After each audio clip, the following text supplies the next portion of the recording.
Hello, everybody. Hi, I'm Cheryl Abram, and this is Person-Centered Cyber. Thank you so much for being here today. I'm very excited that I have, so I came on, when did I come on here? I don't know, some months ago, to tell you guys that I was studying for my CAP, okay? And then we had that study session where I had the PowerPoint slide and I had Dr. Phillips here with me. And I compared different parts of the CAP to, I used Game of Thrones. Do you remember that? Game of Thrones, I used the different characters to show the hierarchy of what was going on in the risk management framework. So I went and I was supposed to take my exam in December, I believe. Yeah, I scheduled it for December, but then I wasn't ready. So I pushed it back. No, it wasn't December. I think it was October. But I pushed it back to yesterday, all right? So as I'm driving up there, right, so I've been studying, okay? And, you know, I had my mural, putting all my stuff together and all that. Well, I'm driving up there and I'm like, man, am I ready? Like, do I really feel like I'm ready to take this exam? Because, I mean, honestly, to be super honest, like I did not give this content the kind of attention that I did for like the Security Plus and the CYSA, because I felt like it wasn't that difficult, you know, but I'm like, well, maybe I'm a little too, you know, maybe I should have done that. So I went to Alexandria. It wasn't a proctored thing. I actually had to go there. So I went to the test center, the Pearson Test Center in Alexandria. Man, you would have thought I was trying to get into the White House or something. I mean, these people, I had to, so you have to show two forms of ID. I had my passport and my license. I had to go into the room. They took a palm scan. You have to put both your hands on a thing so they can scan your palm like 3 times. I did that at the front desk. And then after the front desk, I had to go to this other room with this lady, okay, and do my palm scan again, okay, because I guess a fake Cheryl could have come in between, you know, the 2 feet between the front desk and that office. So I did that again. I had to pat myself down. Okay, she had to look at me while I did all this, you know, on my arms and my legs, and I had turned my pockets inside out. Ooh, it was a lot. Okay, you can't go in there with a jacket or a hat, nothing. Okay, I was only allowed my mask and the clothes I had on. Okay, so I finally got in there. Okay, and I sat down to take the exam. Now, the first question.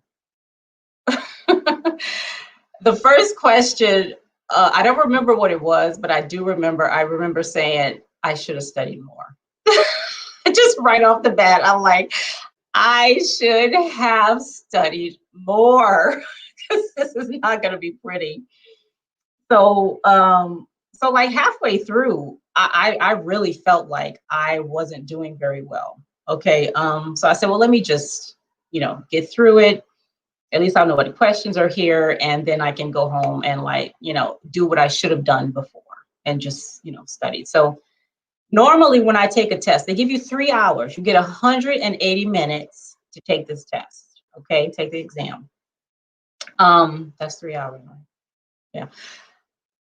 So normally what I do is I go in, I'll read the question, okay, and I'll read it again. And if I need to, I'll even draw it out. Now they did give me that piece of paper, or not a paper, but something to write on. Okay, and and I use that. I use that every time. So for the CYSA, I had 4 hours, and I used every second. Okay, I probably could have used like 10 more minutes. All right, but I use every second for the CYSA because of the way that I read stuff. I read it at the very least 2 times. All right. And I may go back a 3rd time and read it again, right? But for this one, halfway through, I was like, you know, I don't think I studied enough. So I read it once. I picked the answer that made sense to me, okay? And I pressed the button, you know, to say I'm done. I was done in 91 minutes, which is not normal for me. It's not normal.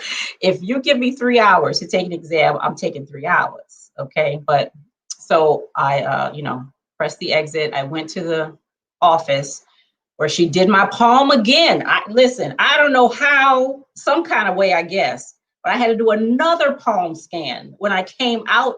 And the thing is glass. It's not like I'm behind a door where nobody can see me. She could clearly see it. These people right here, they serious about their exam, okay? So I did another palm scan, all right? And she told me that my results are at the front desk. So I got all my stuff out the locker. You put all your stuff in the locker, okay? You can't bring anything with you, of course. And I got my sheet of paper. I opened it and it said, congratulations. I'm like, get the F out of here. Like, are you serious? Oh my goodness, and then again, so tonight also I got my my email from ISC2 congratulating me and all the next steps, on getting my certificate, the certificate, because you got two options. I can be an associate or I can actually get my CAP certification, but I got to send proof that I've worked with the risk management framework and all that stuff. So I got 9 months to do that. So let's look at what I used to study. All right, I'm going to share my screen with you. Now, I just posted this on LinkedIn. If you're with me, if we're pals on LinkedIn, it's there. Okay, there we go. All right, now I love Mural. Okay, and I just discovered this from my job. My job provides this to us to use, when we're working with clients, and like, man, what the hell I love this thing. So I went ahead and got my own subscription, okay? And it's not very expensive, maybe like, I don't know, $19 a month or something, I'm not sure. All right, so, and I provided the link on LinkedIn if you're interested in going here yourself to just look around. All right, so now I took the majority of this study material from the NIST website, okay? Ooh, see, this one thing that Mural does, I gotta remember to lock this stuff down. Lock. All right, so I just took that pyramid that they have, that you see everywhere about the various tiers for risk management framework. Now, let me tell you, I really feel like the risk management framework stuff would have been so useful when I was going to get my Security Plus and my CYSA. I'm like, why didn't I know about this stuff until now? Okay, this stuff is clearly relevant to blue team work. Like there would be no blue team without this thing right here. You know what I'm saying? There'd be no cybersecurity because the whole purpose of what we do in cyber, now I'm just speaking about the government, but I'm sure that it applies, but is based on this, So I started with the, looking at the different tiers and stuff, talking about this is just stuff that I do on my own, just to get my mind ready to get into the content. Okay. Now I went over what is risk, which is very important. Okay. The exam, of course, if it's the RMF, you really need to know this, and you have to understand what this means, okay? Because some of the stuff, there's a lot of content in the RMF, okay? A lot of different documents that you have to know about, a lot of like the FIPS and the all that other stuff, okay? There's a lot of that. But you don't have to know all of that if you understand a few fundamental things, because they'll just cascade down. They'll just make sense, okay? If you know these fundamental things. One of these fundamental things is risk, okay? Knowing exactly what that is, okay? And, going over the definition and all that, and I gotta lock these things down too. Okay. Okay, that's what, now, and this part down here is another part that I just did for me to help me wrap my brain around it. Like, what kind of questions would you ask? Now, another fundamental thing along with risk is CIA, the CIA triad, okay? Now, I already knew this from Security Plus and CISA, all right? So this was not my first time seeing this, which is good. If this is your first time hearing about the CIA, you need to delve deeper into that, because knowing that is really going to help you with this exam. Okay. All right, what do I have down here? Okay, let's go to this other section. Now, here I did the people. There are so many people involved in this process. Okay.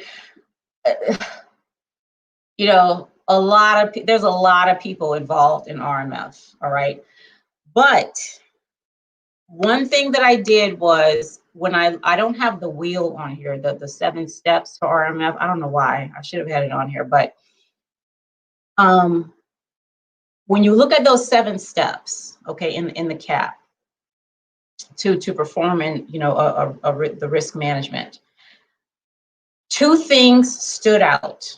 All right, and those 2 things, that's where I started. The 2 things that stand out are, hey, Professor Black Ops, how are you? Thank you so much. So the 2 things that stand out are system and controls. This exam, I mean, it had to be like 85% controls. I mean, you know, like so much was about the controls, okay? And the rest of it, you know, was about categorization and stuff like that. But so much was really about understanding controls, knowing when to use them, what to use them for. Like, you know, it was just, a lot of it was that. So if you can understand what a system is, and what the controls are, that's where I started. So that's a really good place to start, because a lot of it has to do with that. Now, these individuals, the people who are involved in RMF, the ones that showed up the most, if you know what the system owner does, who the system owner is, what they do, you will be in a very good position, okay? Really, really concentrate, because this person right here has a lot of responsibility. Hey, keep it techie, thank you so much. This person has a lot of responsibility when it comes to the risk management framework, okay? There was a lot of questions about the system owner and the authorization, what do you call that? The AO, authorization person, and the authority to operate. A lot of questions. So listen, when it comes to the documents, okay, let me go down here real quick. Again, there's a lot of documents, okay, involved in this process. What I found useful, knowing the documents that the authorizing official needs in front of them at the end before they say, yes, you can go ahead and turn on the system, or no, you ain't doing nothing, okay? If you know those 3 documents, okay, and know what informs those documents, like go upstream to see what informs those 3 documents that the authorizing official needs. And I believe they're the POA&m, the security plan. What's the other one? What's the other one, Professor Black Ops? I forget. So those 3, okay? Find out what those are and trace them back to their origins. Like what informs all of them, all right? Okay, now let's come back up here. So you have so the people are up here. So when you come to the mural, you can see, now this isn't all the people, you know, I just put the ones on here that showed up a good bit, you know, when I was reading and seeing that they had a lot of responsibility. So, you know, so this isn't all of it, just so you know. Like I said, the CIA, know that in and out, okay? Know that in and out when you go for the exam. Professor, is that a comment for me? What are you saying? Oh, that's for keep it techie, okay.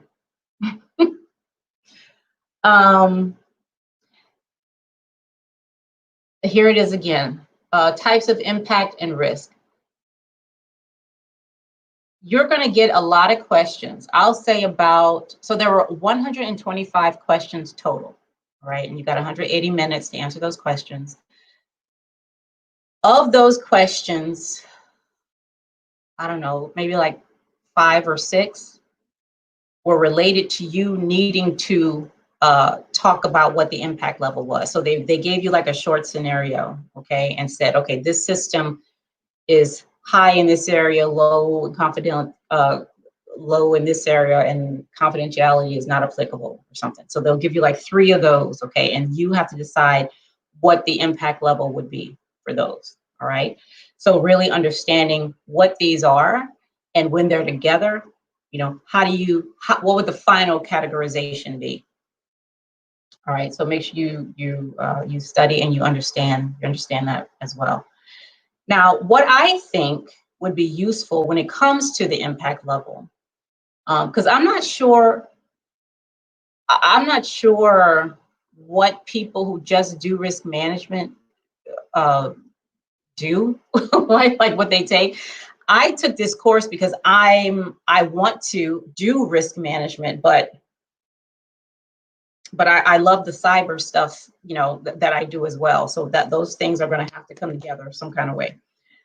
But I really wanted to know more about risk management framework. So that's why I did it, right? So I do have some of the technical stuff, but I'm not sure if people who like move into this actually, you know, have all that other stuff. So with the impact level, right? One thing that I feel would help is seeing the reality of high, medium, and low. All right. So actually, as part of what you do to prepare, if you haven't already, actually do some blue and red team stuff.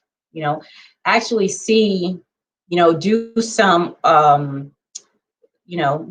things that help you see how availability, you know, would be compromised. You know, do a what do you call those? Like a DDoS or something. You know, do things that'll show you how integrity could be compromised and what the STIG would be for that. You know, what the countermeasure would be for that thing, and actually do it. Okay, if you can. You know, and that would make it a lot easier because you'll have developed some muscle memory when it comes to those types of questions, you know, about the impact levels. Because I feel like that's what happened for me. So when I got those questions, my mind went right to, okay, what have I done in these vuln hubs and all that, you know, to that I can, you know, compare with what this question is asking me for, you know, and that made it a lot easier. Also, practice writing impact and mitigation statements, okay? And again, like I said, I'm not sure how much people going into risk management actually do, but seeing what an impact statement is and like write one, okay? Like actually write these statements, okay, that you would actually give to somebody. IP addressing, surprisingly, I saw a good 2 or 3 questions about the threat landscape in there. You know, I was happy to see that. You know, that was really good. A flow diagram of how each of the documents feed into each other. Now, this is really, really important because the way that they ask these questions, you really need to know. It's almost like when you study for PMP. If you've taken PMP, the way PMP talks about these are the inputs for this and this is the output here, that same thing needs to go into the documents for the you know, for this exam. And I mentioned that if you start with those documents that the authorizing official needs to make their decision, and then, you know, create a flow from that, like what feeds into those documents, like what feeds into the POA&m, you know, what needs to happen in order for a POA&m to be created type thing, you know. So do that kind of flow diagram. And with the, you know, the paper they give you when you get there, if you can just quickly jot that down, like before you even start, you know, to show, which is what I did, right? When I went in after that first question, I went ahead and just drew. I actually drew the first question, okay? Because it talked about the system and stuff. So I drew the system and I drew what happened in it and what was around it, you know, just to give myself a point of reference, okay, for the remaining questions. And some of the questions, I drew those out as well, right? To really help me, because I'm very visual like that, right? So to help me understand what this was asking for, because if you don't know how things flow into each other, or if you can't just, think of it off the top of your head, if you can draw it out, that'll just make it easier. That'll make it easier for you. And like I said, the 3 authorization documents and their content, okay? Now these are like the questions that they had on the exam, okay? All right, and it's asking you what information type, what's the category for these various things, okay? There was something like this. And so along with this mural here, before I get to that, vulnerability, okay? Knowing what that is, the different types of it, and these are the kinds of things. So I said CIA, knowing what risk is, those 3 documents, okay, that the authorizing official uses. Make sure you know those things, and a vulnerability, like exactly what this is, okay?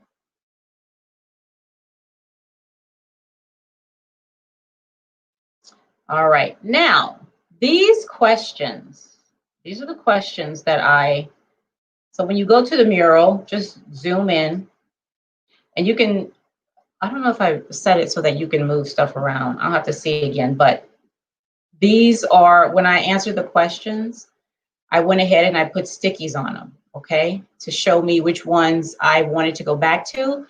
But the way that I labeled the stickies, they're not right or wrong. This is what they mean, okay? For these, I learned something. I didn't know this before, okay? I answered it and it wasn't the correct answer. So I learned something with these. For those that, I answered the question and it was the right one. Okay, I knew that, apparently. Some of them I disagreed with.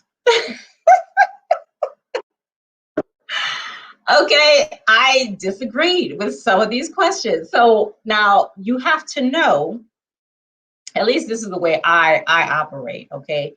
Just because, I don't care who researched it. I don't care how long they've been in the business. Listen, I have a mind too. And if it don't sound right to me, it just don't sound right. And I disagree. Respectfully, I disagree. Now that, you may feel like, well, Cheryl, you're taking a test, you got to get stuff right. Yes, that's true. However, I can still and do disagree. All right. Now, what I did for the ones where I disagreed, okay, I went like in that moment. If I said, I don't agree what that means. In that moment, I went ahead and I researched it and I looked up what it said. For some of them, I changed them to blue. So I learned something, because for some of these, the way the question was written was just weird. Like I got a totally different interpretation from what they actually meant. Like one of these was about, this is the one. Okay. All federal agencies are required by federal law to conduct which of the following activities. Now, this question was actually on the exam. Okay. I said, so I'm studying, I'm like, that doesn't even sound right. Well, the reality is that's not the way it's worded in the document, in the NIST document, okay? It doesn't say all federal agencies. It says the head of the agency, and there's stuff in between before it gets to the end of this thing, okay? So when I read that, I was like, oh, okay. But the way they wrote it made me be like, that's not right, But go ahead, and this thing is on the exam, all right? So make sure you get that right. Okay. So these are the questions that I got from a questionnaire that I had, and I color coded them. I don't know if y'all remember, I did this mural before, but I had it set up differently, and I color coded the different areas. The green one are questions directly related to security controls, okay? That's why most of them are green, okay? The yellow ones are directly related to the information system. All right, so that's the way I color coded them in the beginning. The red ones have something to do with the authorizing official and the authorization to operate. And I forget what the other ones are. The other ones are other stuff, okay? But the majority, you see here, the majority are green and yellow. That's controls in the information system, all right? So they talk about that a lot. on the exam.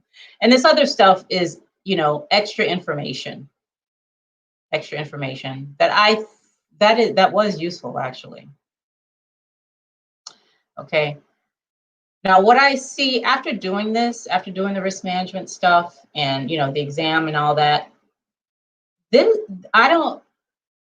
for things that I do in the future, okay, risk has to be mentioned because the way that this framework talks about it, right, is that, okay, I'm done with this. So like I said, y'all, this is, you know what I'm going to do? Let me go ahead, in case you don't have it, I'll put the link in the chat too, but it's on my LinkedIn page. But you can come here on your own, like whenever you want to, and you know, just look around or, you know, whatever you want to do. So what was I about to say? Okay, stop sharing. Here we go. So yeah, so in the future, right, when I do things related to, like I'm putting together, of course we're doing the CAP. I already told y'all we're doing the CAP course, right? But I'm also putting together things for networking and Security Plus, and I have some stuff for CYSA that I've already shared in another place, but I got to share it here too because I haven't done it here yet. Risk has to go in there because the way that they talk about risk, I mean, is the main reason why we're in organizations, right? Nobody, I don't care how good you are, okay, you're always going to have risk. So our goal as security professionals is not to stop organizations from being hacked. That's not the goal, okay? The goal is to, each organization has a risk appetite, okay? They have a level of tolerance for risk, all right?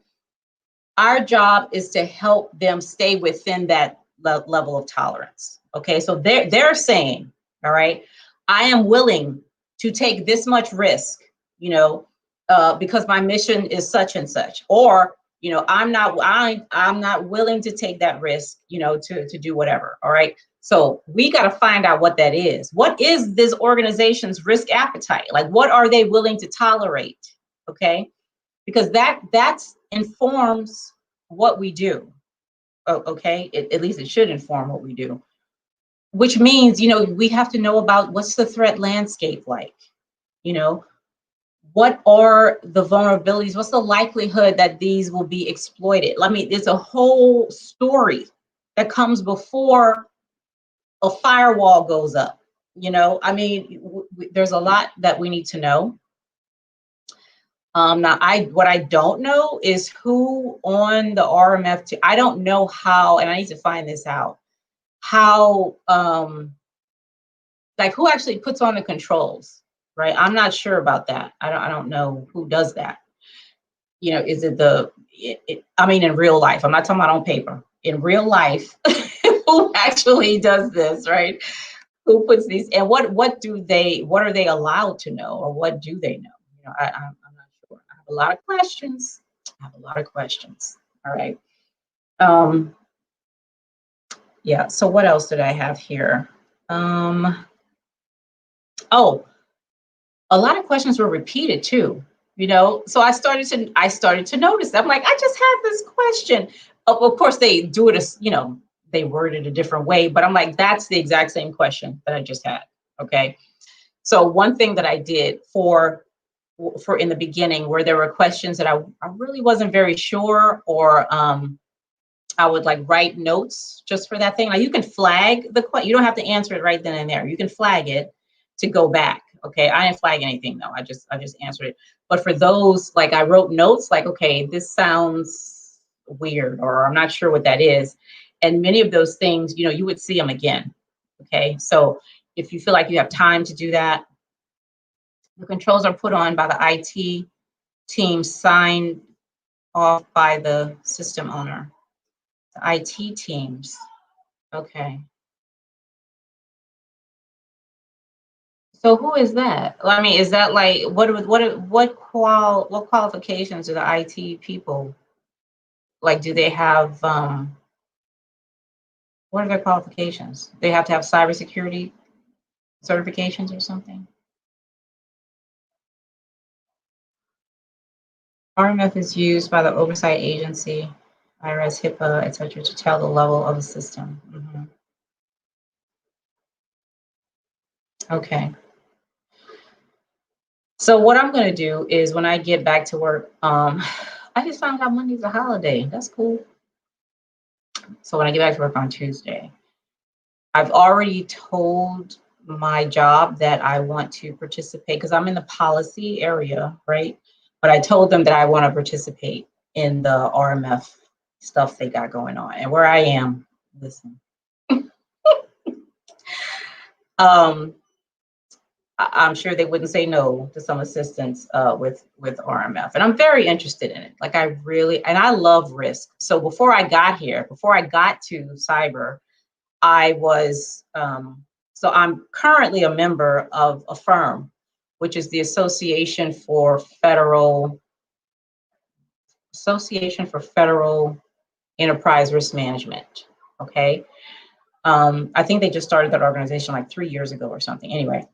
But so I'm a member of a firm. I've written articles on enterprise risk management as well as knowledge risk and knowledge failure, which I absolutely love. So I like risk anyway, okay? Now this stuff is just super interesting. I love everything about it. Yeah, so I'm definitely going to, be participating in some of those things. So let me tell you what else is going on. In February, if you're on LinkedIn again, if you're one of my pals on LinkedIn, you'll see that in February, I forget the exact dates, but I'm going to be talking at the Blacksons and Cybersecurity Conference, that winter conference. My topic is going to be Stop Thinking Like a Hacker. No. Is that the title? Mental Models in Cybersecurity. Thinking like a hacker doesn't work. So what's the alternative? Something like that. Okay. And I already have the content, right? I'm just putting it together in a nice way to present it. It's a 1-hour presentation. And there are other really good presentations too. But so that's what I'm doing in February. Next week, I told you guys I start my radio show on Nothing FM. Okay. What else is going? I've been doing a lot of stuff, y'all. I told you about the subnetting. Did y'all see the subnetting video? Let me show you real quick. I came on here and I'm like, okay, I'm trying to learn subnetting and it's ridiculous. I don't get it. Like, I'm not getting my questions answered. I don't know what's behind all them damn bits. I don't get it. I don't understand. All right. So I said, well, let me go. This was like 30 days ago, right? I said, let me go and do my own research and find out what the hell is going on. So what I found, is that, to make it easy to understand, I get it. Because we do that all the time, right?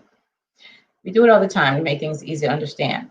But what I ultimately found out is that the only thing behind the bits, this is where I have it right here, is this. Wires. Okay? You got wires. That's all it is. Wires with volts.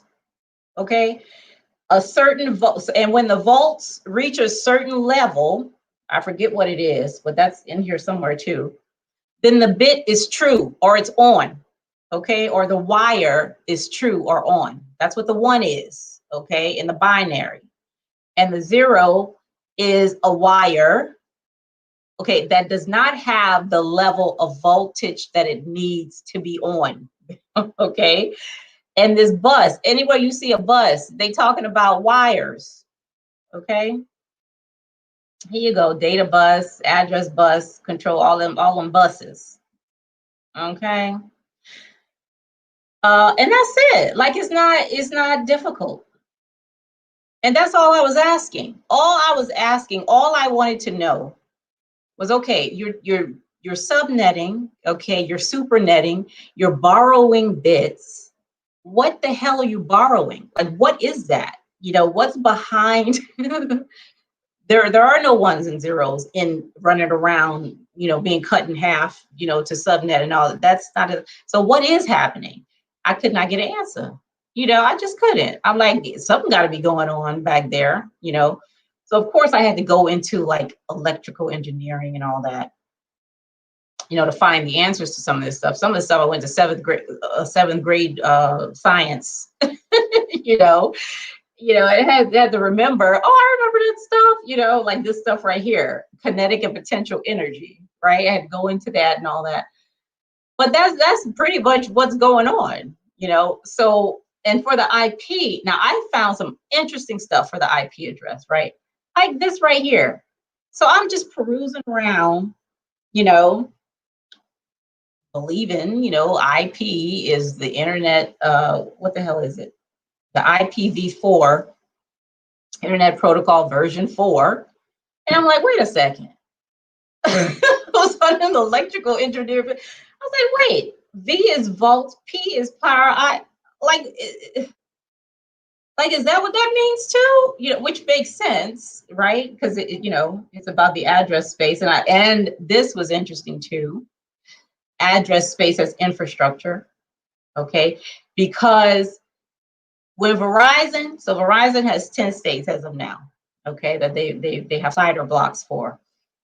But this stuff is real estate. You know, I was surprised to see that, like IP addresses, that is real estate. You could sell that, okay? And people have. This is one of them to Microsoft for 7.5 million. All right. Radio Shack also sold their IP addresses for a whole bunch of money. All right.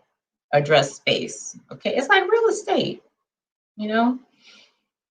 And then, and so in the video, right, I went into, where is it? Oh, here it is. So I was, so that's network as infrastructure, right? And then I went into network ID and the host, and I used this number. Y'all remember this song by the time, right? So I played this song. I got copyright strike. I only play a little bit, right? So if you look at the video, that part is muted out. But yeah, so I use this number, right? Because this part is called a prefix, right? And in CIDR, that's what it's called. It's called your prefix, your network ID. And so this was fun. I mean, this took me a minute. It really took me a minute. And then when I finally got down to seeing what the hell it was, I'm like, okay, that's it. You know, that's not. So now that I've gotten this far, now I see myself moving into programming, okay, where, you know, where the programmers, you know, use pointers to show where something needs to be written, okay? So that's going to be fun. And I'd already started with Python before, but oh, Professor Black Ops, you said you were going to start with Python this year. Have you started with that yet?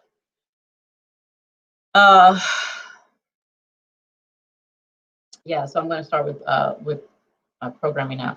But y'all, this stuff is just very interesting to me. Like it really, really is. And I, you know, I enjoy looking this up. And what I intend to do is, what I really want to do is, having been an instructor, you know, and facilitator for workshops and stuff like that, I have a lot of opinions about teaching and learning, okay? I feel like teachers or instructors do a lot to take accountability away from the student, okay? They feel like they're responsible for this student learning something, okay? Which I don't feel is true. I have not, I'm behind. Oh no. Well, if you start up, let me know, because I'm about to start up too. I feel like, what was I saying? Yeah, so they do a lot to try to take responsibility an accountability away from the student, because they feel like they're responsible. If this person doesn't learn this, then I'm doing something wrong. Okay. And I don't see that that's the case. And in addition to that, while I, as an instructor, am taking accountability for learning from you and giving it to myself, now I'm accountable for what you learn, okay? That means me, as the learner, the student, I'm lazy as hell.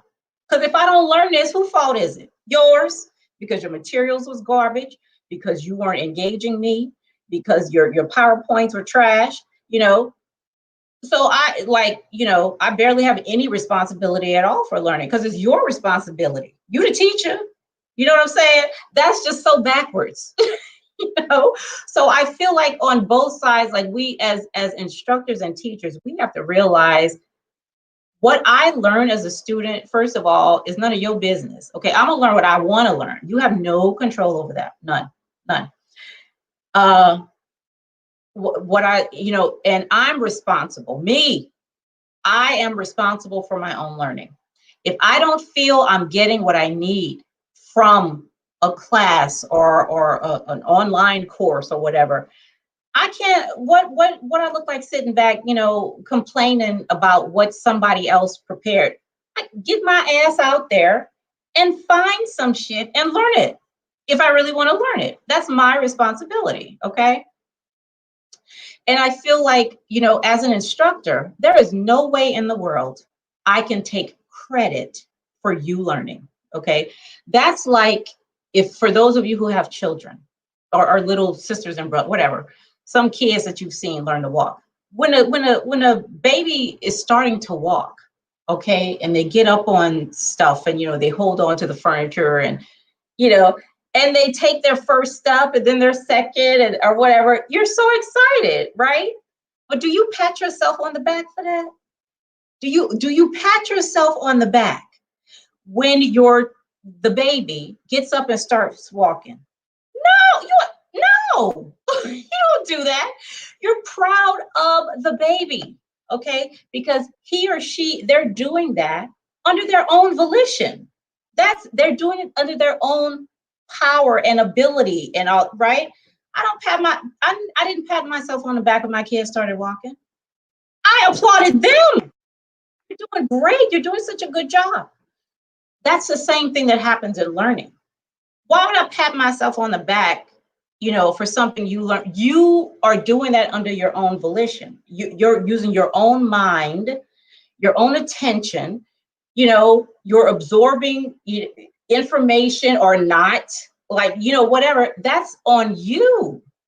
Okay, now I can absolutely, just like I am with my baby, be there, to make sure, if you fall, he didn't hit his head or something like that, but as far as credit, 100% of the credit goes to the baby, because guess what? He was going to walk whether I was there or not. Why? That's just what humans do, right? That's how we develop.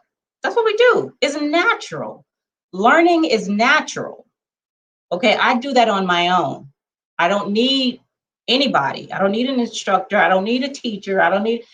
Listen, I can do it on my own. So I feel like getting that dynamic to work a little bit better, would be beneficial to everybody. Because when I was in government, we would have to give these evaluations and it burned me up. I'm telling you, I could not stand them damn evaluations. I couldn't stand it because there was nothing in there about the learner. It was all about the instructor being entertaining enough, okay, to get a high score. All right. Now, I'm not saying that people are not inspired by instructors, and I mean, because they are, right? I know some instructors and facilitators that I've had, I'm very grateful for, right? But at the end of the day, it's always 100% my responsibility to learn. That's what it is, okay? Not just as the learner, but as the instructor too, because learning goes like this, okay? All of it, we both need to be sharing information and learning something, okay? I cannot be a good instructor if I'm closed off because I know it all and there's nothing else I need to learn about this topic. And you as a student certainly can't tell me shit about it, okay? So if I'm closed off like that, there's not a whole lot of learning going on, okay? Rodney, when does the current CAP exam expire?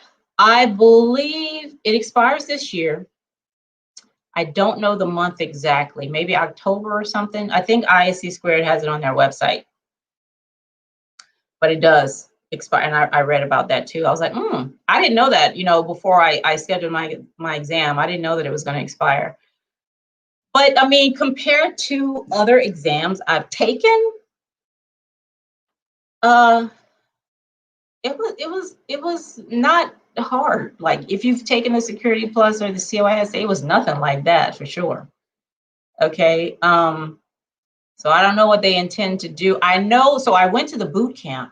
I did the boot camp was terrible, child. I mean, it was three days of just information overload. I tell you the truth. And that damn training was like $2,000. I ain't pay for that, you know, but it was not worth it. It absolutely was not worth it. It was just a lot of, oh my God. Anyway,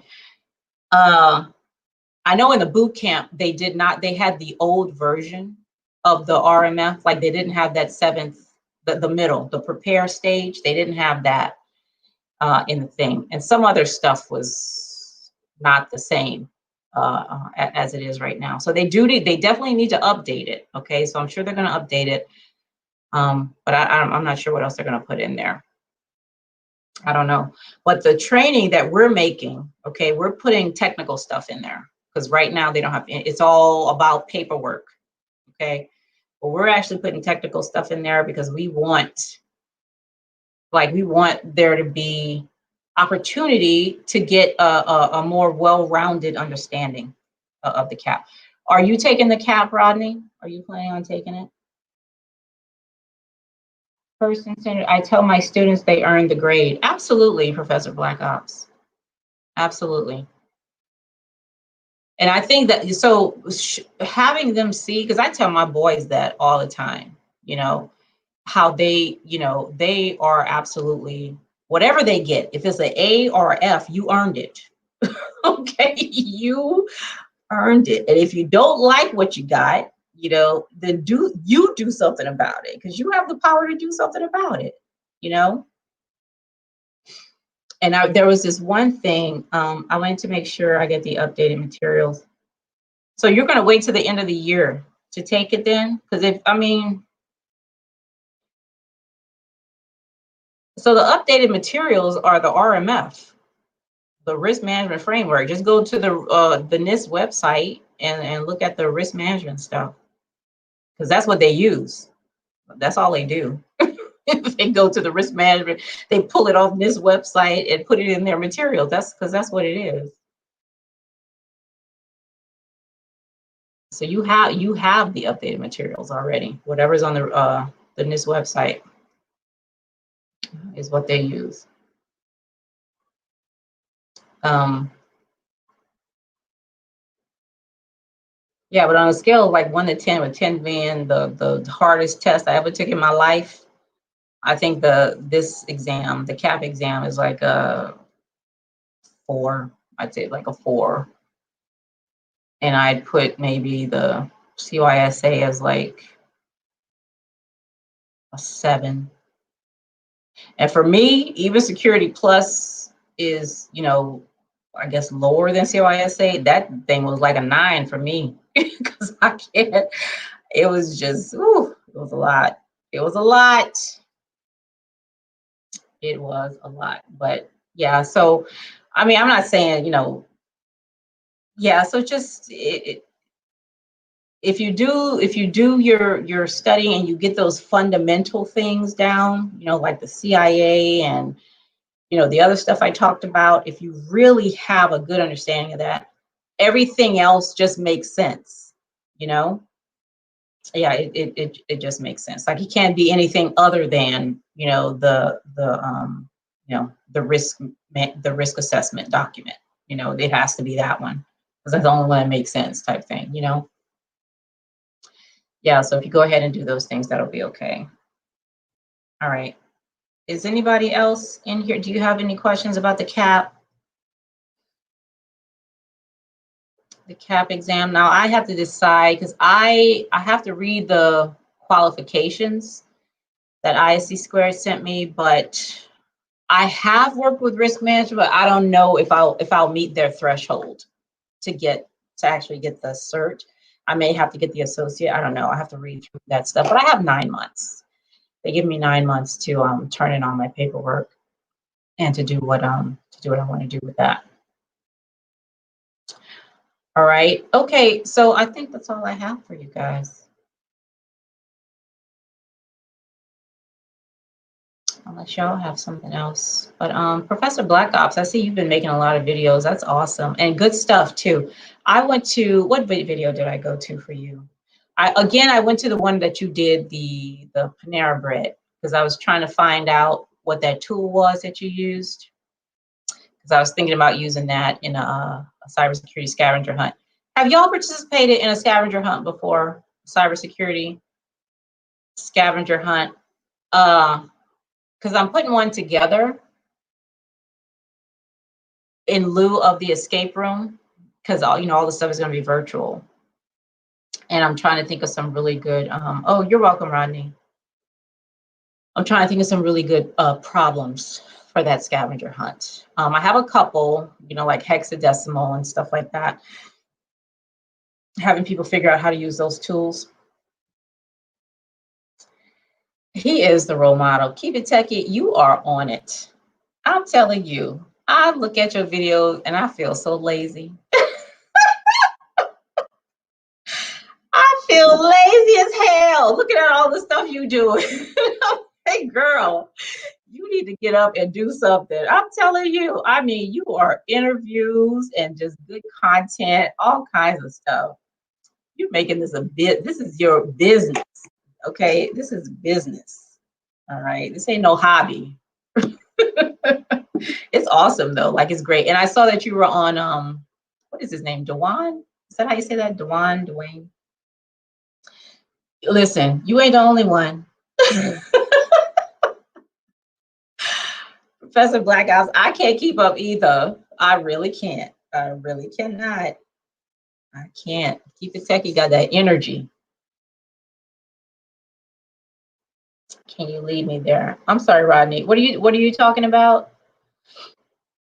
Yes, I am. You talking about to the risk management framework website? Yeah, what was the one it wasn't called, it was called something else. Like, hold on a second. Let me put up what you call it. It's CSRC.NIST. That's what it is. Computer Security Resource Center. This is the website. Let me put it up there right now for you.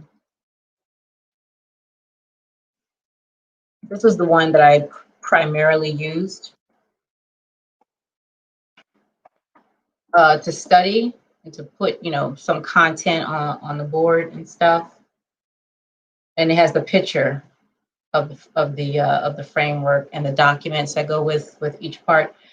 The questions on there, like there may have been 2 questions about the special publication, but regarding the documents, it was the FIPS that was on there mostly that I saw. Now, I don't know if y'all can get the same questions I got. I don't know, but they had a lot of FIPS stuff on there. RMF is all over the government. Yeah. Mm-hmm.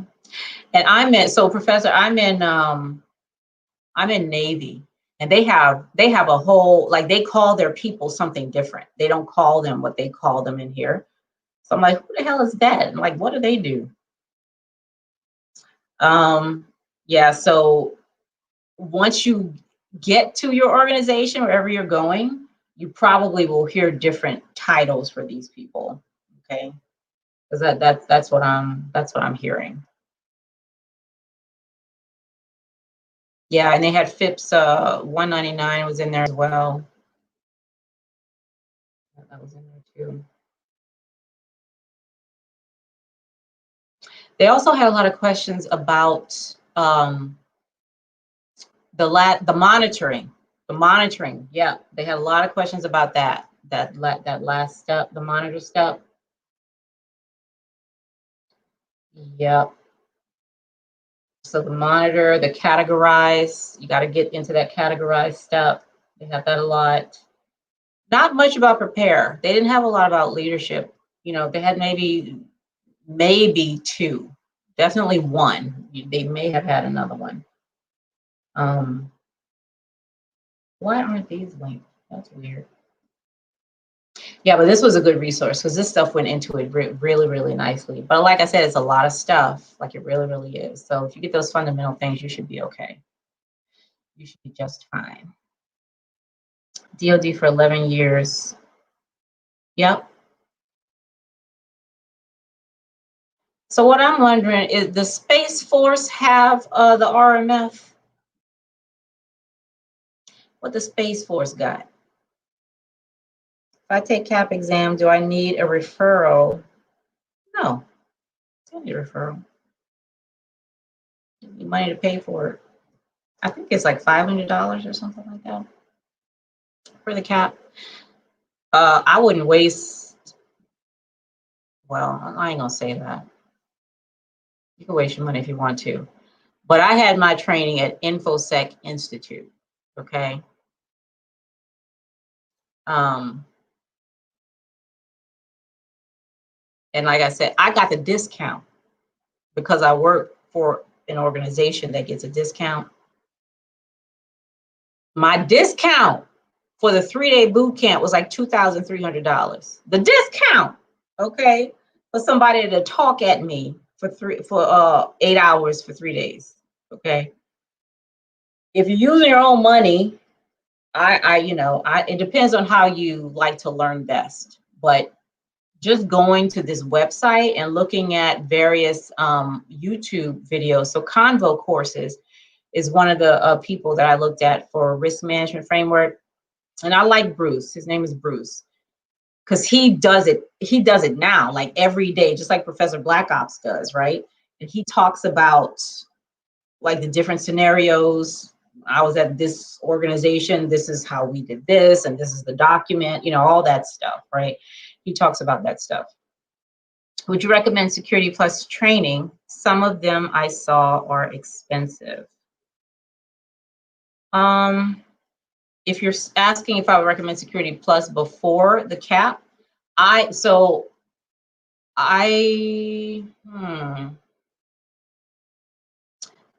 of what I would recommend is what I put in the mural, is that you actually become familiar with what some of the attacks and countermeasures are when it comes to the CIA, okay? What is a breach in confidentiality? Like what kind of, cyber attack or something, what kind of thing would compromise that pillar, that confidentiality pillar? And what would be the countermeasure or something like that? That's what I would recommend. Okay, now where you get that, how you get that, is how you get that. Okay. Now, Security Plus is not a hands-on course unless you just do it on your own. All right, but but understanding that, I think would help you go far in being able to answer these questions, because you'll have that that kind of understanding. Because that's where I went to when I got some of these questions. I was like, okay, when I did this thing, I saw that it was that, so it must be this right here.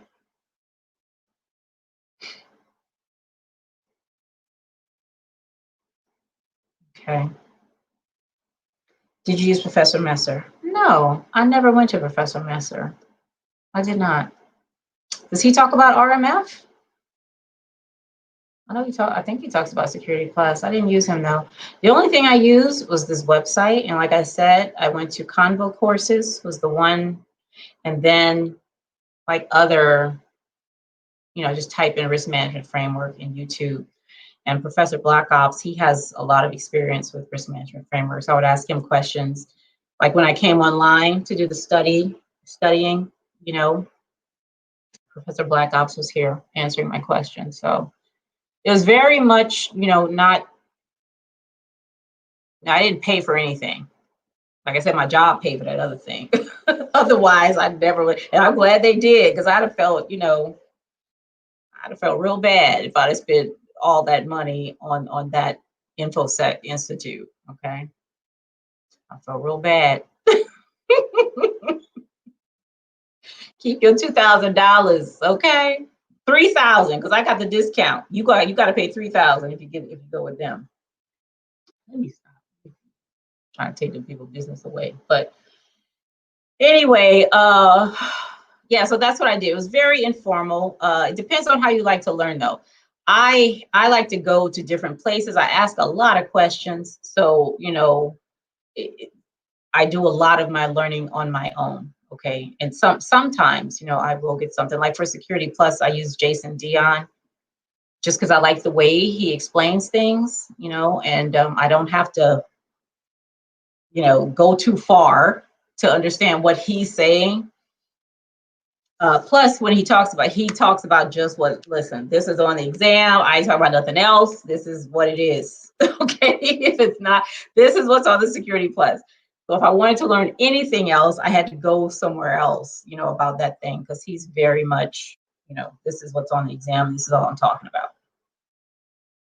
So if you really want to learn it, you're going to do more, you know, more than that. But yeah, so I use him for that. But I very rarely go anywhere, you know, to when I'm trying to learn something, even for certifications, even for that. So I just enjoy finding it out on my own. Do you plan on taking any of the SANS? Did I just say I wasn't paying all that money for InfoSec? SANS have lost their mind with how much they charge. I was looking at SANS the other day, okay, because I was looking for training. I was looking to see what they did to help people find zero-day stuff, like not stuff that's already out there, okay? Because there's another company, it's like a bug bounty type company, but they just do zero-day stuff, okay? And they pay you, I forget, what is the name of that thing? I don't know. Maybe, did I save it? I don't know. But that's what they do. They're like HackerOne, where HackerOne is for bug bounty, right? But these people are just for, haven't they though? They crazy. I mean, it's unbelievable what they charge for certifications. I'm telling you. So, and I looked at SANS. SANS does have something that teaches how to do zero-day attacks. Okay. I forget what it's called. I think it's something for pen testers or something like that. And child, I saw how I'm like, these people. So I clicked off. Okay, clicked off. And I'm like, because I know the way that hackers work, like the way that they move in the world, is they share stuff all the time. You know, they share stuff everywhere all the time. So I'm like, I know somebody out there is talking about the process, you know, that they use to find zero-day vulnerabilities. And I found something. Okay, so yeah, SANS, I ain't going back to SANS no more. You know, SANS, they better do something with that though, because that, I don't understand, why are they so expensive? I don't understand that. I don't get it. I really don't. Something must be going on there. I've never been to their training, though. Their training might be the best in the universe. You know, maybe they're getting paid for what they do. I don't know. But I don't know about that. Will the federal government cover the costs for the SANS training? Oh yeah, maybe that's, you know what? That's why they do it, because the government will pay for anything. That's why they do it. The government is paying them to do, and they know they're gonna get their money. You know, because I just saw as part of the plan to prepare people to do stuff, they get whole contracts with SANS. Okay, that's how they get their money. They sure will cover the costs. But the thing is with government, okay, is that many of them, if they pay over a certain amount for you to get a certification, like this right here, like 5,000 and above, a lot of times, sometimes it's lower than that. It depends on the agreement. It's called a continued service agreement. If they pay for you to get that, they're saying you are now obligated to remain in the government. Some of them might say this agency, but the regulations say you have to stay in the government for at least whatever time they say. Normally it's like 3 years or something. And if you leave, we have the right to ask for our money back. You know, so for that kind of training, you know, or if you're looking to get a degree or something that the government's going to pay for, and they will, you know, they'll absolutely, you know, if it's in line with the mission and all the stuff that you're doing, they have, you know, they'll pay for you to get your degree, you know, tuition reimbursement, all that stuff. Depending on how much money they spend, you can be obligated to stay for a while, which, you know, which isn't a bad thing for a lot of people. You know, they don't mind. they didn't plan on getting out anyway, you know. How long have you been in the cybersecurity field? Also, oh, thank you, Tyrell. I got into cyber officially, okay, as an employee.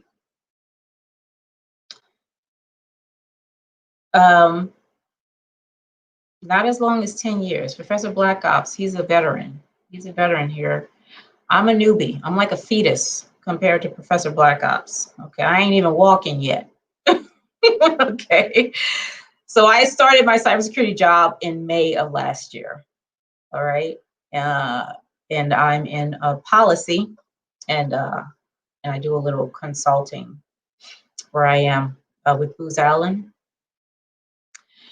But before that, I was creating training for a nonprofit, cybersecurity training for a nonprofit STEM organization, which is really where, you know, I've been doing that for like a year before I got to Booz Allen in May. So that's when I really started. The first thing I learned, the very first thing that I actually started doing was Linux.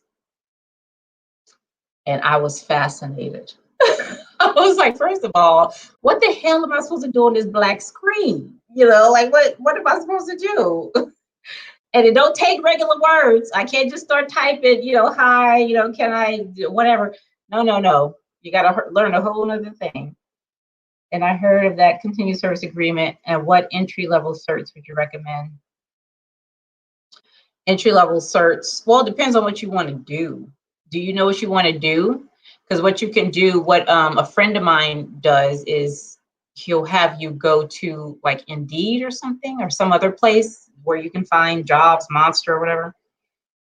You do work such as policy and consulting with these organizations. So as far as what search you want, find what you want to do. Okay, go find a job or whatever and look at because they'll have on the job the kind of certifications they want you to get. So if you want to do that, you can go ahead and do that. As far as the degrees for policy and consulting, I have 2 masters. One is in social work, okay? And the other is in quality systems management, all right? Now I have 16 years of experience writing policy, okay? But it's not cybersecurity policy, it's training policy for government agencies, okay? But it's still policy. Now, it's my policy work and my project management. I have a project management certification as well. Now, project management, you take that everywhere you go. It don't matter what the hell you're trying to do, okay? You want to be a minister, get you a project management certification, okay? That's going to help qualify you to get head of that in that congregation, all right? So those are very, very useful. Thanks, Rodney. Thanks so much. So I have that, and you know, the thing that I have and I had when I got into Booz Allen, the only cyber I had was that year that I spent creating that course, and I had my CYSA because that was the first one I got. Okay, And then when I went in for the interview and we talked, and plus I'd done that Linux, that was a specific question they asked me in the interview. The guy wanted to know if I knew Linux, right? Because he said that the people who had been working on the policy side, they really didn't have any technical experience. So he was not really able to talk to them, you know, in a way that they could understand, you know, because they didn't know about, you know, the various things that they were using, you know, in cloud and all those other things. So that's really what they were interested in. So I had, you know, I had that kind of stuff. Plus, I was recommended by somebody. So that always helps too. IT auditing. Professor Black Ops, that's what you do. Don't you do auditing? What are your long-term goals? What, CIO? Oh, no. No. No, I don't. I do not want to be a chief information officer. What I actually want to do is, I love the consulting, right? I absolutely love the consulting. And what I see is what I'm working on right now, in addition to the technical stuff like the coding and the cloud and all that, is I'm looking for space to refine my mediation skills, okay? Because where I am, what I see is we have business requirements and you got technical requirements, okay? And they're not, people aren't coming, they don't understand, like there's like a barrier to interpret, if the business says, I need this, something's happening where the technical side is not able to interpret that, into what the business is actually asking for, okay?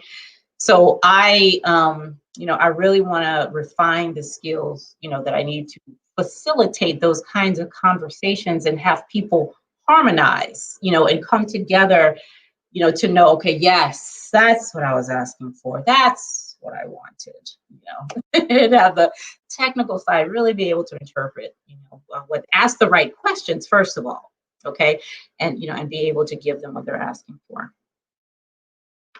Auditing and part of my job, yeah. Oh, awesome. Good job, Rodney. Professor Black Ops has a lot of amazing things over there. Yeah, he has a lot of amazing things. All you guys are awesome. I tell you, I haven't done my security in the black, but I've been accumulating stories. I was gonna come on and talk about the what the hell was that? FireEye? Yeah, FireEye and SolarWinds and all that. But I was like, let me, because everybody was talking about it. So let me hold off a bit, but I'm going to bring it up again. Okay. I will bring it up again. He has, Tyrell. Watch that. So Keep It Techie did an interview with Professor Black Ops. It was so good, right? And Professor Black Ops is talking about how, I won't steal your thunder, Professor, but I got to talk about this because I remember it because it's so funny. He was talking about how he would be on the floor looking at the books, trying to figure out how to do things. Like today we got Google. He was like, we didn't have that back then. We actually had to get the books out and lay on the floor and read them to find out how to fix something. I could just picture that. That was so funny. But look at his interview with Keep It Techie on Keep It Techie's website. That was hilarious. I still remember that. Oh my goodness. So I did not, okay, so I took the CAP because I was interested. Okay, I really wanted to know. Plus, I see that there's lots of opportunity to move in that area, with the company that I'm in. And I really like risk management, like I really, really do. And I read, what the hell is the name of the book? I don't know. There were 2 books on risk management that I read like twice, okay? And there was this guy who quoted, he said, why do cars have brakes? That was his question in the risk management book. He said, why do cars have brakes? Okay, this was something that he asked a crowd that he was speaking to. And he's, people know, so they can stop or whatever. But he said, so they can go faster, okay? Cars have brakes so they can go faster. And what he was saying is, that's what risk management is. You do risk management, you know, so you and the company and the organization can go faster, right? And if you think about it, don't brakes allow us to drive faster than we normally would be able to without getting injured or injuring somebody else if we didn't have brakes? You know what I'm saying? That makes nothing but sense, you know? And the RMF, that's what risk management does, okay? It puts brakes where they need to go so you can, when needed, use them, okay? So you don't crash and, you know, break some shit and all that, right? You can go faster and you're more confident going faster when you have brakes, aren't you? Than if you didn't. So I thought that was a really great analogy that he had. And I totally see that, totally. You're with a lot of booze. I like how you spell booze. Is that deliberate?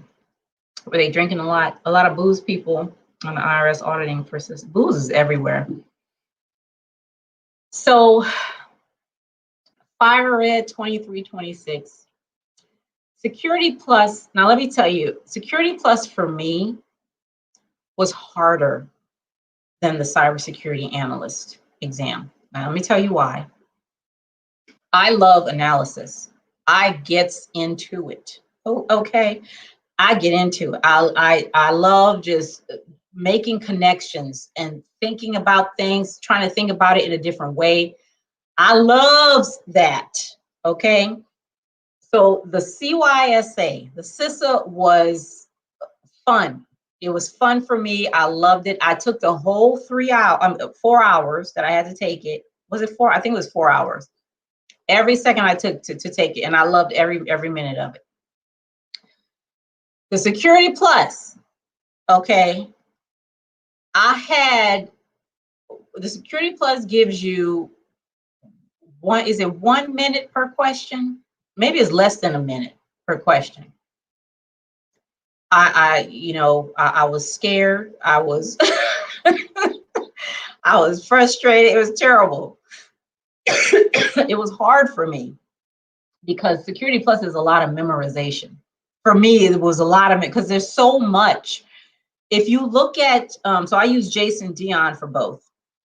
If you look at the hours for CISA compared to Security Plus, CISA, I believe, was like 10, Security Plus was 15. You know, it was just so much content, you know, so much content. I was like an acrobat. I was turning flips and, you know, bending backwards, all kinds of stuff to remember that stuff. I tell you, those keys, the keys that you got to remember. What the hell is it? What is it called? What are those 2 algorithms called? Whatever the hell they are. I had to learn like the animals and stuff. I'm telling you, it was a struggle. I made it through, but it was a struggle.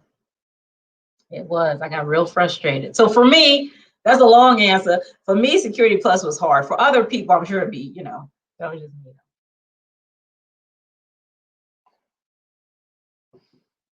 You have your Network Plus, Tyrell, working on Security Plus. Other Black, excellent. It helps keep me motivated. There you go. Asymmetric and symmetric. Thank you. That's exactly what I'm talking about. So one of them talk about animals, like the blowfish, not animals, you know, fish, blowfish, and that other thing. And the other one is the rest of them. Okay. Yeah, but so, and that's another thing I talk about too, right? We need more melanin in this area. They ain't got enough melanin in cybersecurity now. Okay, we need more. We do. We absolutely need more because, you know, and not just the melanin, okay? We need our experience. You know, I don't care. It doesn't matter if, you know, you don't have this kind of degree or that kind of degree. Your experience is needed. And your perspective is needed. And not just in cybersecurity, in a whole bunch of other places. in leadership positions too, okay? We need you having control of the policies and the money, the budget, all that, all right? All of it. We need more melanin in leadership positions. We got, and also more estrogen. There's a whole bunch of testosterone running around, a whole bunch. We need more estrogen in the positions too.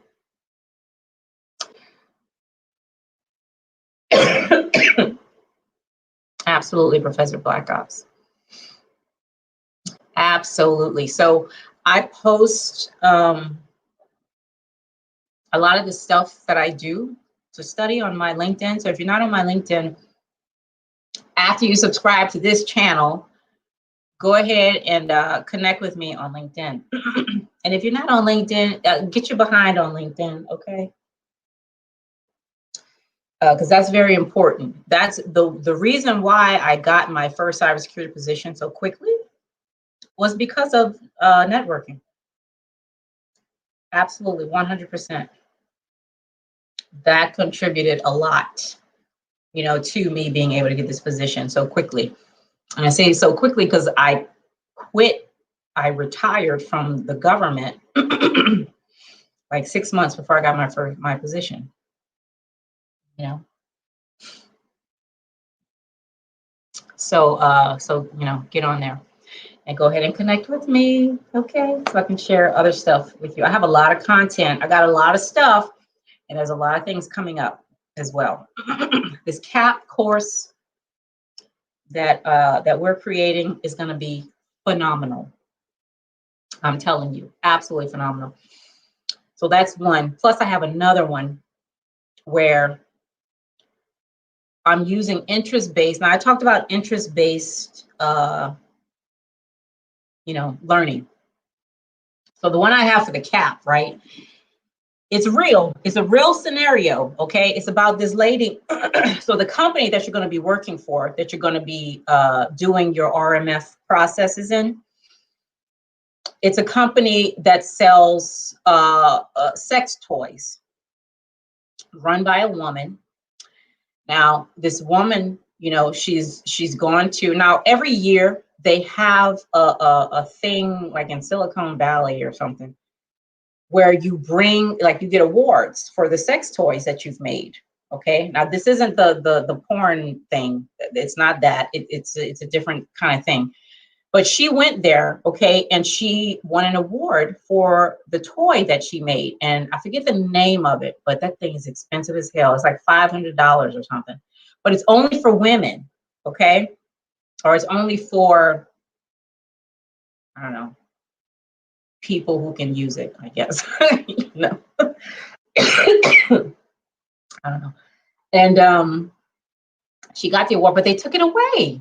They took it away, you know, for some crazy reasons. And, you know, gave it to somebody else or something. Anyway, that's the kind of company that you're going to be doing the RMF process in, because her threat landscape is different. You know, it's unique. There's different people, you know, who are out to, you know, who don't have her best interest or what she's doing, you know, in mind. So they're doing everything they can to sabotage the business. So she's going to need, you know, to do all that work, and she's going to need to be able to have, you know, people there to help her, you know, stay within the confines of the risk appetite that she's prescribed. Okay.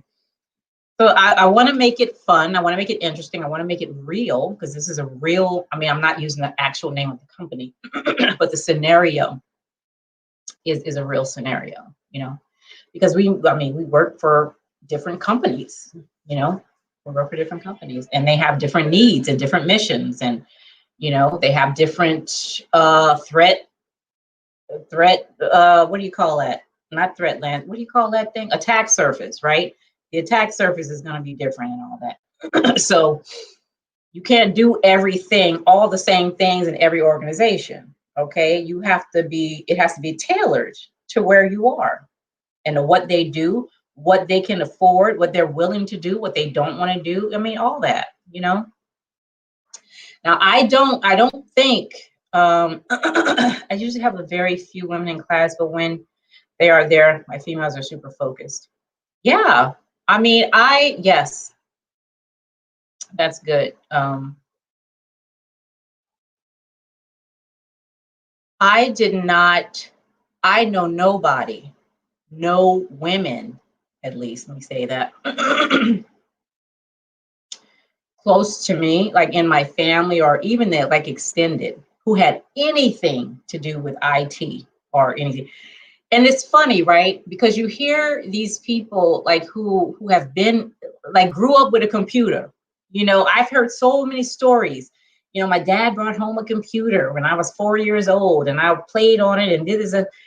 I don't even remember working on a computer until I went to the military. You know, and then it was bothersome because I was like, you know, can I get a piece of paper and a pencil? Because this thing, you know, this big blue screen, I don't know what the hell to do with this thing, you know? Like I had no interest in that, right? And now at that time, how old was I? Like 18. None at all, you know? And then I went to work for the government, and I use computers, of course, but you know, we got to take that dumbass IT security training, which is ridiculous, because all it is I'm not taking that training to protect anything or to learn anything. I took that training so that they would leave my equipment alone, okay? Because they would shut it off if you didn't take the training, okay? So that's why I did it. And then we were like, y'all, what's the answer to these damn things? You know, just trying to get it over with. It doesn't mean anything. It really doesn't. And most compliance stuff is like that. When you do things for compliance, very rarely does it mean anything, okay? Unless they design it in a way that makes it meaningful. You know, I didn't know what that had to do with me. I know, okay, don't click on links. Okay, fine. I won't click on links. Can we finish this now so I can get back to work? And that's a terrible attitude to have. Terrible. Awful attitude to have when it comes to my own security. But I don't feel like I own it. I didn't feel like I owned anything. Like, that's your job. You're the cyber people. Your job is to be cyber people, okay? And to stop people from getting my stuff. That's your job. I ain't got nothing to do with that. It's kind of like how we do, you know, when a diversity and inclusion person comes into the organization, they're like, okay, I ain't got to do nothing else. That's her job. She's a diversity and inclusion person, okay? I've done my part. I ain't got to do nothing else, okay? Now, we know that's not true, all right? But that's how we treat it. We treat that the same way we do with the cyber people, okay? That's I ain't getting paid for that. Yeah, you have no ownership whatsoever, which is an attitude that we contribute to and that we also need to help to correct, is from what I see.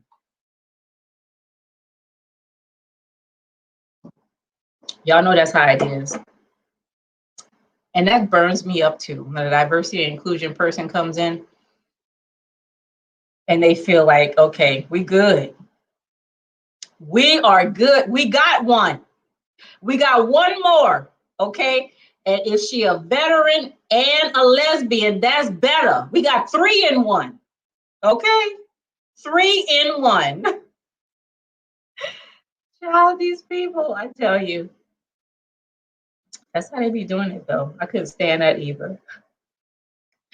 But that's another topic, okay, that I'm not going to be talking about right now. But I will talk about that on my radio show, though, which again starts next week. I'm excited about that. I really am, because I've been wanting to talk more about, I hate calling it spiritual, because that sounds so not real or something. I mean, it sounds like it's just like it's not part of what's going on. But y'all, every single thing that I do in cybersecurity, that I do as a mom, I mean, everything, all of it is connected. Okay, all of it. I only have A+, Net+. What you mean only? A+, Net+, and Security Plus, along with a bachelor's of science, computer science. So I'm just trying to get there. I need people like you guys in my life. First of all, only Rodney, come on now. You got 3 certs I see and a bachelor's in computer science. That's a lot. Where are you now, Rodney? You're not in cyber right now? And cyber is such a, I was so happy to find that NIST, what the hell is that thing? That workforce framework. Because, you know, to hear people talk, you think all cyber is penetration testing or ethical hacking. You know, that framework, you know, does a really, really good job of showing the spectrum. And even that framework doesn't list everything. It doesn't. The head of the Empower Cybersecurity, Empower Her Cybersecurity group, she works in, what do you call it? Like sales, cybersecurity sales. You know, it's called something, I forget. But that's not on that NIST list, but that's part of it. Okay, selling things, you know, really being able to know what all of these, what all of this stuff does, and, you know, and being able to sell it, you know, being a good salesperson for that. So there, and Scrum, you know, there's a, if you type in Indeed and go to Scrum and cybersecurity, you'll see stuff like that in there, right? Well, the framework talks about project management, but there's a whole spectrum that's not even mentioned in the framework, and the framework is really good. You know, there's a lot of stuff to do. Okay, Rodney, I expect to see you.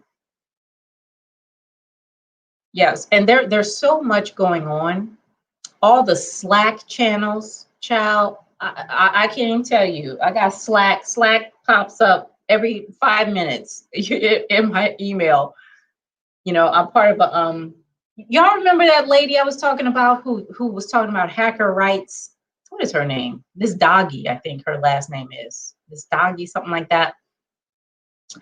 So she, I'm on her Slack channel. I think it's called DevSecOps or something.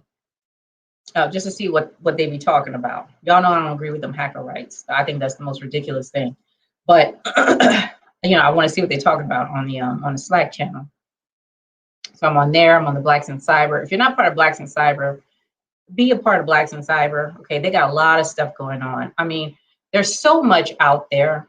You know, the hard part is deciding, you know, what we want to do. You know, because it's so open, right? It's so open, and just deciding, you know, where we want to, what we want to try.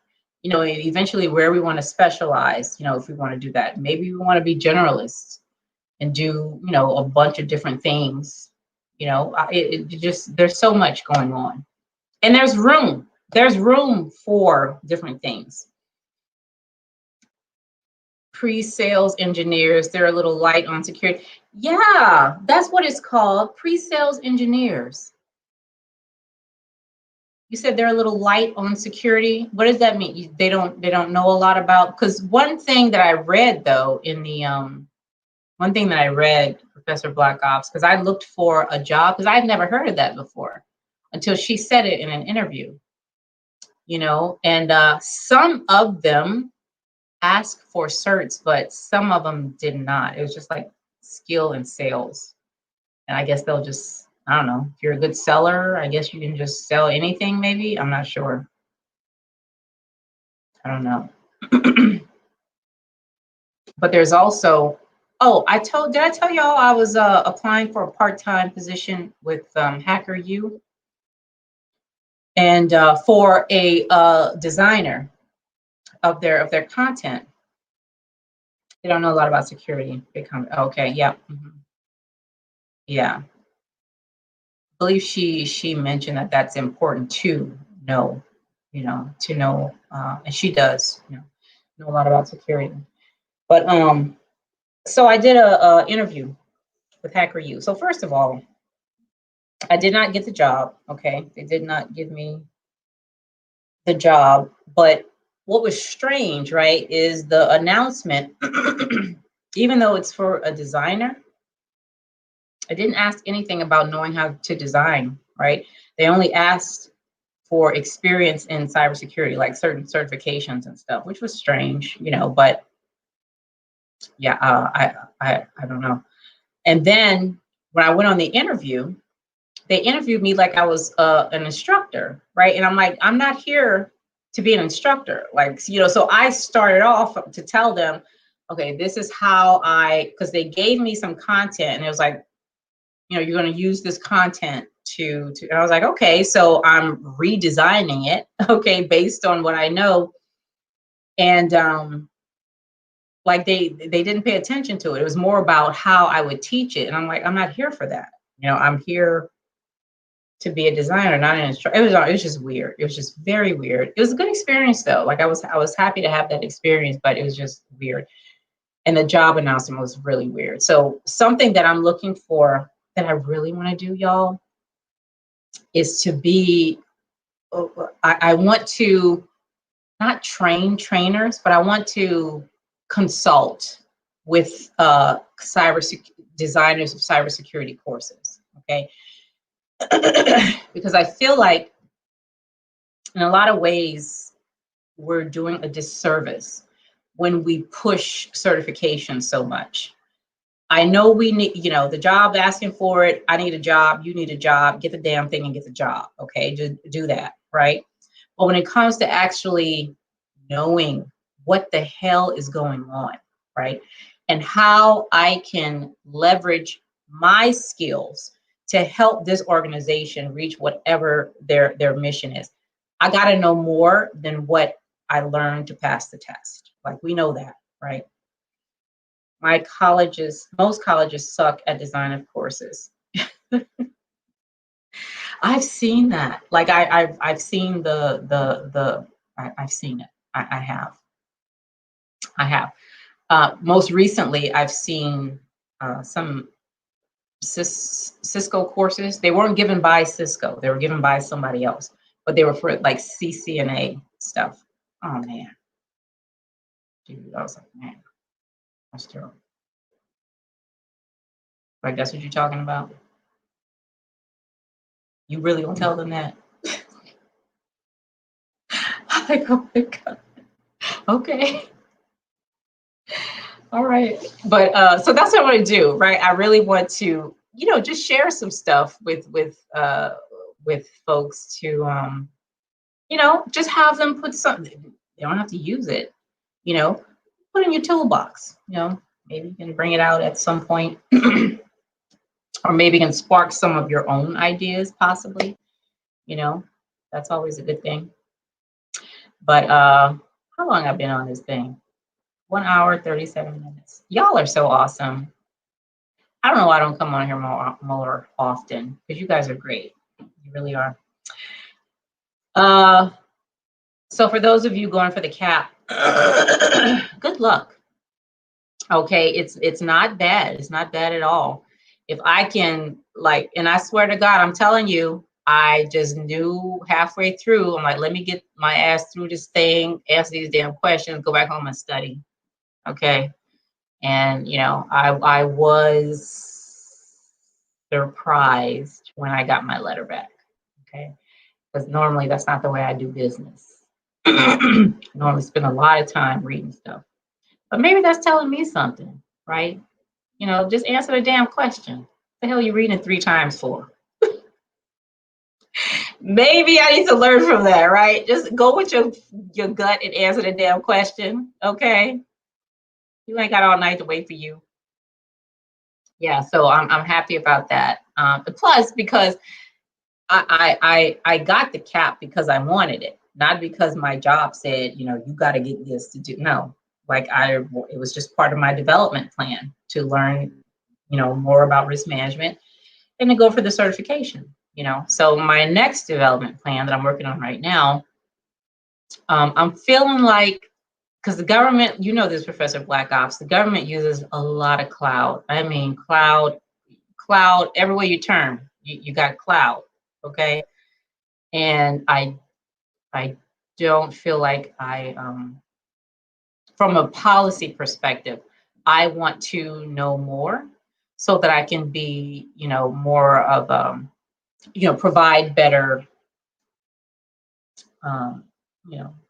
commentary when it comes to discussing it with, with my clients, and to help them come up with decisions and ways to do various things. So you're studying for the CCSP. I don't know what that is. Cloud something. Let me look that up. Professor, I don't think you need to study for anything. You probably already know it all. Cloud security certification. Oh, okay. I didn't know they had one. ISC2 has a CC. The industry's premier cloud security certification. Are you taking the training with them? Like how are you studying for this?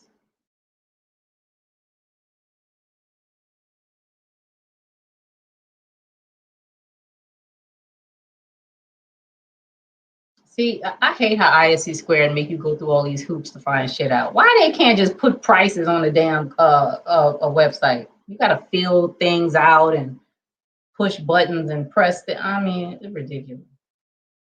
You ask somebody on Google, how much is the CCSP?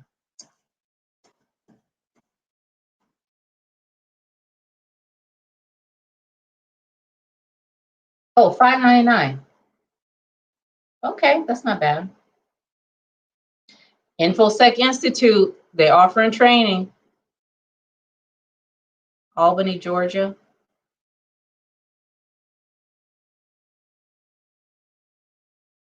Sure.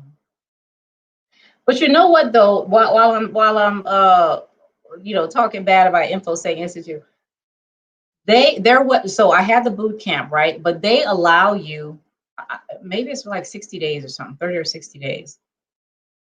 They allow you access to all, like the whole website. And they have a lot of stuff on there. They do.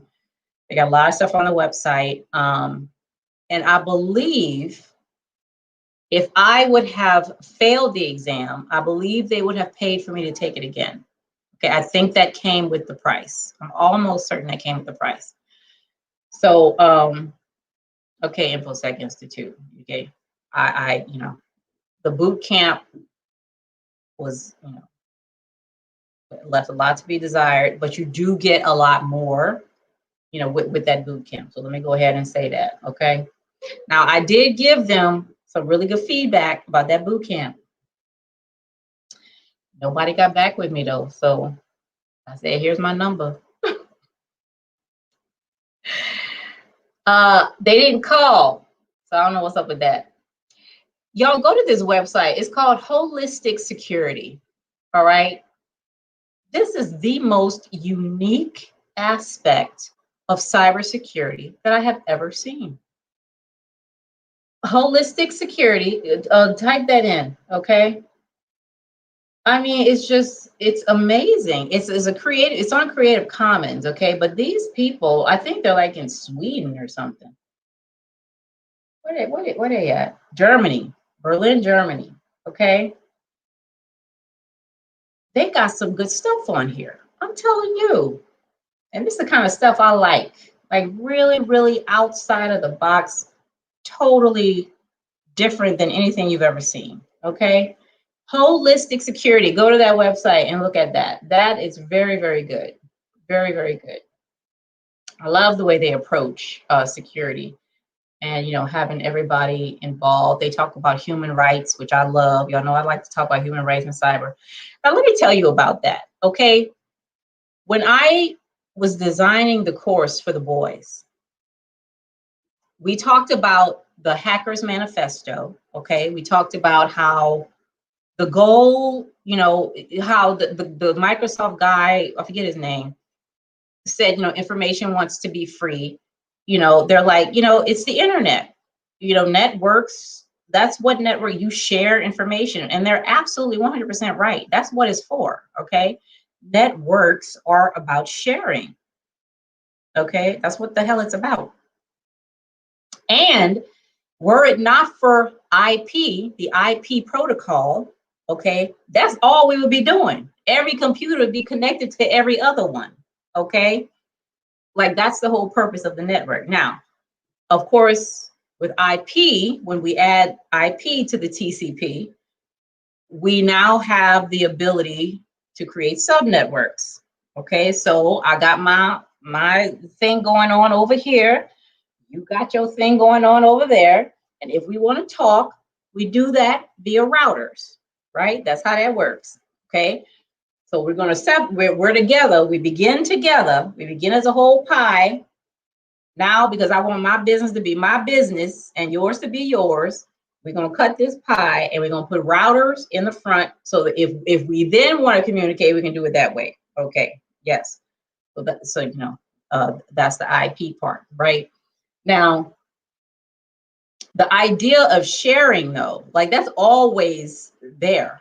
Okay, that's just, you know, what it is. So when, you know, people break into networks that they don't belong to see and touch and use and steal or whatever information, they're not going against the grain. Like they're going with the current. Like, you know, that's what a network does, right? So this website right here, Holistic Security, I feel like a lot of the stuff they say on here helps to look at that in a different way. Okay, instead of, it's almost like when I talked on here about hurricanes and tornadoes and stuff, right? Those things are not attacking us. Okay, it's just, nature is just happening, and we don't treat hurricanes and earthquakes and tornadoes like they're attacking us. Like, anybody out there shooting at a damn tornado? Okay, we ain't doing that. But what we are doing is, first of all, we're preparing, because we know if you live in Tornado Alley, if you live in a place where the conditions are such that tornadoes will form, you got to prepare for that. And they got that stuff. So my sister lives in Oklahoma. And I went for my mom's birthday. My mom lives there with her, my oldest sister. 2 years ago, I went there for my mom's birthday. I stayed in, because I was with my boyfriend, we stayed in a hotel. Like, I don't know, the 8th floor or something. I don't know, whatever the hell it was. There was a tornado that night. Now, over there in Oklahoma, the bells go, not the bells, the damn horns go off to let you know, hey, some shit popping out here, okay? Go ahead and seek shelter or whatever. Child, when I tell you that the thing was moving like this here. I'm like, oh my God. I come here to my mom's birthday, somebody about to go to my funeral. This is crazy. I mean, it was okay, but nothing happened to us, but the hotel across from us, like, it was, you know, damaged a little bit, but they prepare for that. The way they build in Oklahoma, shit is low. You ain't gonna see no big old skyscrapers over there, okay? It's low. The roofs are different than you would see them over here. I mean, they because they live in that environment. They live in an environment where tornadoes form, okay? So you prepare yourself for that. First of all, you expect it. You're not surprised. Okay, we were a little bit too surprised with FireEye. What you surprised for? Okay, so they're not surprised when a tornado shows up because you live in that area. Okay, so you prepare for it, and when the thing comes, it's like defense in depth, right? You get your house right. You got the bell, the bells ringing, or whatever the hell, the horns ringing. The structure that you've built is, now you got, okay, now that shit's falling apart. So now what you gonna do? You're gonna go in the basement, or like they went in the Wizard of Oz, that thing in the ground, whatever the hell. You do all that stuff, okay? Because you're in that kind of environment. You're not gonna you're not gonna stop it, okay? Unless they invent something to stop tornadoes, okay? But you're not, and people have tried, okay? They've come up with things, very interesting. I looked into that. So the same thing here. I feel like this website helps us to look at it differently so that we can prepare for what the environment is creating. Okay? Prepare for that. And then when it comes, do what needs to be done to get back up, build again. You know, first of all, be prepared such that it doesn't cause as much damage. Okay, because you're not. It's like the, you know, the wolf and the little pigs, right? The little pig in the brick house. He was a lot better than the one in the straw house. Okay, he ain't have that much, you know, stuff to do. So like, that's what I'm saying. Okay, go ahead and harden your systems and all that. You do all that stuff that you need to do, but don't be surprised, because that's the kind of environment that we're in. Plus, some people, a lot of people, okay, and I've even put it on my my LinkedIn. Cyber NIST, you have to an incident response practice once a year. That was one of the questions, Professor Black Ops. It talked about what was required. And one of those things that was required was a real simulation, right? You have to do some kind of simulated thing for incident response. It's not online training ain't enough. You know, answering multiple choice questions, that's not good enough. So that was one of the things. Yeah, so just looking at it in a different way. And I'm gonna talk about this at the Blacks in Cyber thing too, right? Just having a different perspective of what the hell is going on, you know, so we can treat it differently. Because if we in the world if we believed that tornadoes were attacking us, well, how would we react to that? Like, what would we do? We fight back. Just like if you believe the earth is flat, what are you going to do? You're not going to sail as far, you know, because you don't want to fall off the edge. You know, that's why the beginning of my talk is about mental models. It's about mental models. Just like when I said on here how Henry Ford is attributed with talking about, if I would have asked them what they wanted, they'd have asked for faster horses. Faster horses. That's all. That's all they know. Okay. All right. Oh yeah, I need a faster horse. Ain't nobody gonna ask for a car. You know. So yeah. So that's the kind of it's about. You got to get your mind right first. You got to get your mind right. Because there's a thing that's called, there's a theory called choice theory. Okay, go ahead and look that up, called choice theory. Part of choice theory is total behavior. Total behavior says when you're thinking about something, that's not the only thing that's happening. You got 4 things that's happening when you're thinking. You got thinking, feeling, acting, and what's the other one? Let me find the other one. But you got all that. It's like tires on a car that all turn the same way. Okay, so I'm talking right now. Physiology, that's the other one. So I'm talking right now. So you see me doing this. This is acting. I'm moving my hands and all that stuff, right? Well, at the same time that this is happening, what you can't see is that I'm also thinking about something. There's a physiology going on here, right? And I'm having some kind of feeling. I'm excited. I'm bored. I'm happy. I'm like whatever. But all you see really is the acting, okay?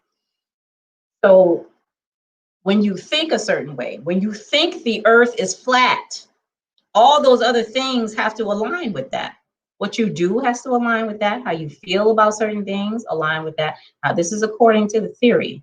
This is a theory that I subscribe to right now, okay? All that stuff got to line up, right? So when you think that you're fighting, that a tornado is attacking you, everything else got to line up with that. When you think that people out there who get into your system are attacking you, everything got to line up with that. Okay? It has to, according to the theory. Now, what if we thought something different? I'm just asking a question. What if we thought something different? It's just a question. Okay? What is possible? What could be possible if we thought something different? I would love to see the verification code to verify these certs that these YouTubers claim to possess. What YouTubers are Moorish? And Moorish, like, are you a business or something? Like, how you asking to see verification codes? Where's the verification code that allows you to ask that question? I don't know, Moorish. Maybe if you ask nicely, somebody will show you the verification code. But you know what, though? Isn't there a website you can go to check that kind of stuff? What is that website you can go to check people's certifications and stuff? I thought there was something like that. It's not Cybersecurity, it's something else. I don't know. I don't know if they have to put it on there themselves, though, or if it's just there. I'm not sure. I'm sure you can find that out more if you Google something.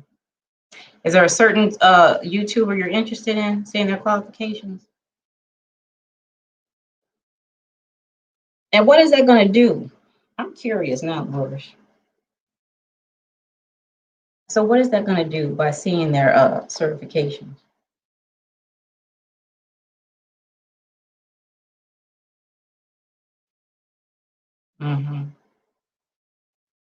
Yeah, Moorish, I need more detail about what you're saying there. I don't know what you said exactly. I don't know what that's in reference to. I said a lot of stuff after you asked that question. Oh, good night, Professor Black Ops. Thank you so much for being here. I so appreciate you. I really, really do. I really do. Thank you. Moorish, why you want to see the cert? I'm curious. Like, what is that? Or I'm sorry, not the cert. You said qualification. Qualification to do what? To talk on YouTube? Like qualification to? Because like if I so I follow this lady. Oh my gosh, she's so good. Her name is oh my God, what the hell is her name? She's a cook. She's not a chef. Like she doesn't have like a chef license or anything like that. She's a Gina. Her name is Gina. Is it Gina Young? Let me look real quick. I think it's Gina Young. And she cooks out her own kitchen, right? This is not like a food network type thing. I'm telling you, this lady knows what the hell she's doing. Okay. Really, really, really good. Really good. And there's another lady that I follow. I don't know what her qualifications are. I don't know. Okay. I just enjoy looking at her. I've tried some of the stuff that she said, and you know, the food was amazing. It was just wonderful. But I've never thought, like, I need to see your qualifications. I've never, at least not on YouTube, you know. Now maybe in another environment at work or my doctor, you know, the police showing up at my door, you got to show me something. Okay. But on YouTube, I've never thought of that. That's interesting. All right. So I've almost been on here for 2 hours, y'all. Y'all amazing people. Thank you so much for being here. Good luck with your CAP. Please go to the mural if you want to go there. I have 2 murals available, okay, that I put up. One is for the CAP and one is for, the subnetting thing. There are a lot of people claiming to have all of these certs in IT, but they don't come off as being IT trained. Oh, okay, I see what you're saying. Yeah, I guess that could be the case. I mean, and maybe like if you want them to do something with you or for you, I'm sure they wouldn't have a problem, you know, showing you their. And if they're on LinkedIn, we post our resumes on LinkedIn, so you could probably find it there too. You know, go look at their resume or something. If you're interested in that, verifying their qualifications. Charlatan? I don't know. Charlatan's like a religious person, isn't it? I don't know. But YouTube has so many people, you know, if you don't like one person who's saying something, you're not sure, you know, if they're not talking about something like they know about it, you can find somebody else in a second, half a second. Okay. On YouTube, there's so many people talking about the same thing, you know, in different ways, some of them. But I'm sure you can find somebody that you have confidence in, Moorish brother. All right, y'all, I'm going to hang it up. So thank you again for being here with me. I do appreciate every single one of you, and I will see you back here really soon. Have a good night, okay? Bye. And don't forget to subscribe. Please subscribe to the channel.